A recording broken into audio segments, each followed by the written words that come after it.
Darren Stevens produced a remarkable innings, scoring a terrific 205 not out, made it around a run a ball to guide his Kent side to an improbable 2-wicket win over Lancashire, a result which ended their unbeaten record right at the end of the Second Division Championship winning season.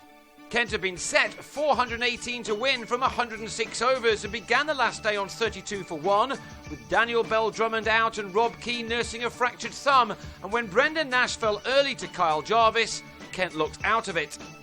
6 overs into the day and Kent were indeed on 60 for 3 when Ben Harmison was LBW to Tom Smith for 7 and the game looked lost for the home side.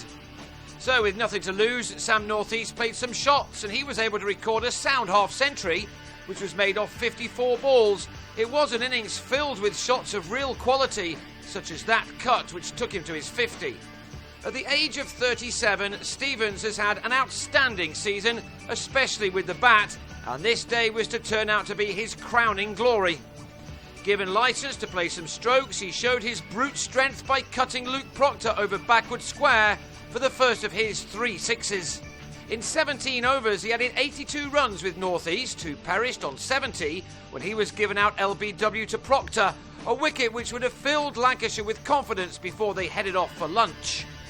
Before that was served, Stevens had made it to another 50, the 11th time that he'd got at least that far in 21 championship innings this summer, some record for a man who's also bagged 32 wickets in the second division this year. He'd needed 60 balls for that 50, rather pedestrian by his own standards, but he moved through the gears in the afternoon session with Sam Billings offering him excellent support as Kent started to give themselves an outside chance of claiming their first win on Kentish soil this summer. These two also batted for 17 overs, with the partnership for the 5th wicket realising 71 runs as they carried the total to 213. But Kent still weren't quite halfway to their target when Billings on 24 tried to force a ball from Smith off the back foot, but nicked to Alex Davis. Lancashire must have thought that the job was 3/4 done at the very least, but they wouldn't have expected Adam Ball to play as he did. Coming into this game, his best ever score was 46, but he started to build another partnership with the sensational Stevens as the afternoon wore on. Earlier in the season, Stevens was twice out in the 90s and he nearly did that again here. He got away with this shot, which took him to his 4th ton of the campaign. He needed 111 balls for this one. As each over passed by and the runs required were reduced, Lancashire were probably getting a little nervous. Kent's batting this summer has been exceptional for the most part, and they certainly hadn't given up on this being the second highest successful 4th innings pursuit in the club's history. With Ball playing like he'd never done so before, their chances of doing that were increasing. 4 overthrows took him to his maiden championship 50. While that was a gift, he had played exceptionally well to get to his mark off only 55 balls, an innings which had now set up the last session of the season rather nicely. It's sometimes difficult to find the right words to describe the efforts of Stevens this year. He has been arguably the best all-rounder of the summer, and he reached a 150 here while his partnership with Ball moved on to 148, the runs being made in 34 overs together. Kent have already chased down 411 this season to beat Gloucestershire, and so they knew what to do in situations such as this. On that occasion, in Cheltenham, it was Nash who supplied the big innings. This time it was Stevens who was making batting look rather easy by now, as this shot for 6 shows.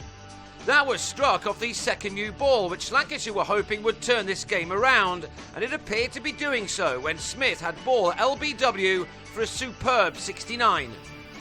Oliver Newby then had James Treadwell held at slip by Smith on 11.